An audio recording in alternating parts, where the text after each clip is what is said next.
A cura do surdo-mudo. Jesus usou vários recursos e métodos para cada pessoa em seu ministério: sermões, parábolas, respostas aos inquiridores para ensinar, atitudes, ações, decisões e milagres que também eram pedagógicos, pois por trás sempre havia uma lição.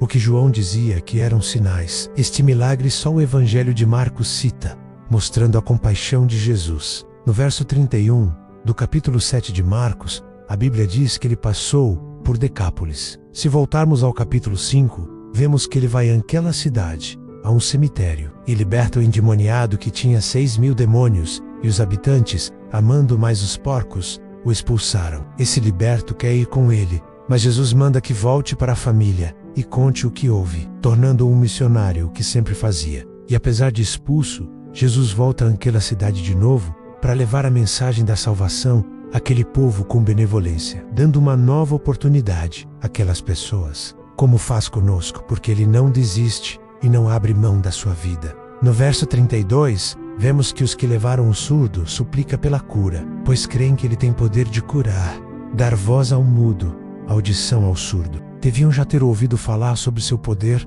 e o ligaram à mensagem de Isaías 35, em que o Messias, quando chegasse, desimpediria os ouvidos do surdo, e compreenderam que Jesus era esse Messias, como vemos no último versículo. A palavra gago só aparece na Bíblia nesta passagem, e queria dizer que aquele homem não era gago, mas não falava nenhuma palavra, e só conseguia emitir sons sem nexo. No verso 32, os amigos queriam que Jesus lhe impusesse as mãos. Às vezes as pessoas querem que o milagre seja como desejam, impondo as mãos do jeito que eles pediram. Às vezes achamos que ele agirá da nossa maneira. Às vezes Deus age de modo sofredor, como os 430 anos que o povo de Abraão passou no Egito. Como está em Gênesis 15:13, e ali não foi uma maravilha. Ele age como quer, ele é livre, o seu modo é melhor que o nosso. E ele tratou daquele homem de modo específico, porque conhece a cada um e sabe tudo sobre nós. Vemos também que alguém intercede pelo surdo. E hoje, quantos precisam ser levados a Jesus? Devemos pedir e interceder por outros, pois somos instrumentos de Deus para a vida das pessoas.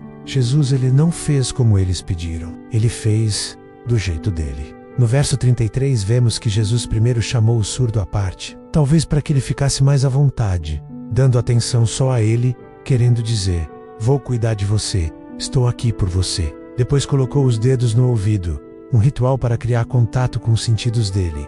Também o tocou com saliva na língua, indicando que algo ia ser feito por ali. No verso 34, Jesus levantou os olhos ao céu, mostrando sua dependência do Pai, e suspirou, algo como um grande suspiro, porque sabia o que machucava aquele homem. Jesus não é indiferente à sua dor, ele se importa. Depois disse uma palavra de virtude: abre-te, uma palavra de autoridade do Salvador que traz cura. Também percebemos três coisas em Jesus. Ele fazia os milagres longe dos holofotes. Os que hoje fazem supostos milagres, fazem propaganda, elogiam a si mesmos. Mas Jesus fica só com ele, sem aplausos. Ele não lida com a massa, mas com você especificamente. Jesus também cria contato, toca em duas áreas que precisavam de restauração. Ele podia curar só com uma palavra, mas estava em território gentílico e o povo já ouvira sobre ele. Então Jesus cria pontes de contato, como fez com o leproso, tocando nele e o limpando. E usa uma palavra que não é um amuleto,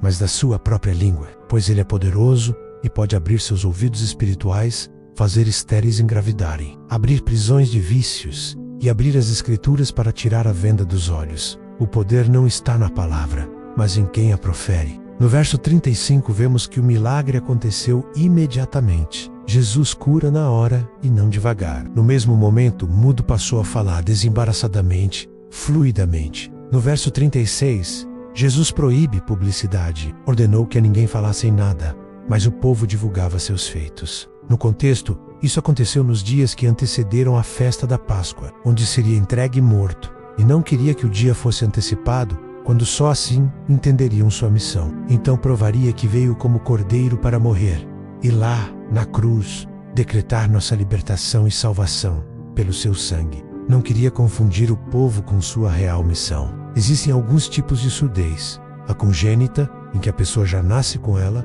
a temporária, como criança que ainda não ouve bem e não compreende; a artificial, daqueles que não entendem uma determinada língua; e a moral, dos que não querem ouvir. Essa é a surdez indiferente ao clamor dos necessitados. A igreja procura ouvir o clamor dos aflitos pelo mundo, do pobre que não tem o que comer, dos deficientes. Existe a surdez do abastado, que não ouve a voz do pobre, como o rico que tinha na porta um mendigo que pedia migalhas, coisas que incomodam. Existe a surdez dos que têm o ouvido fechado aos conselhos, não ouvem os pais ou amigos e acabam arruinando suas vidas. Existe a surdez dos magistrados, que se deixam subornar, que libertam culpados e condenam inocentes, que torcem as leis e não ouvem a voz dos justos. Existe ainda a surdez dos que deixam de ouvir os alertas de Deus.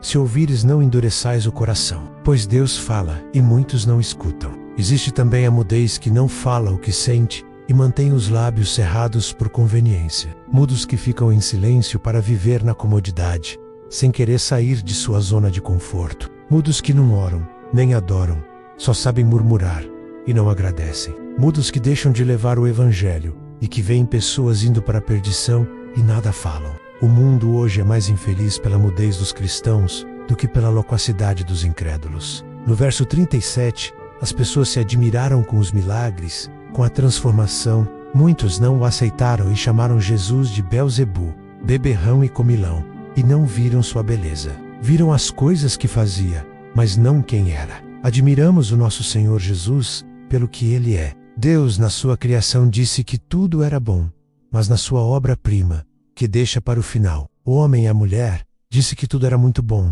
E esse mesmo Deus que os criou e o fez esplendidamente, faz falar mudos e curar surdos. Você é o milagre da graça. Ele pode fazer o que você precisa, do jeito dele, no tempo dele, e também te dizer: Efatá, amém.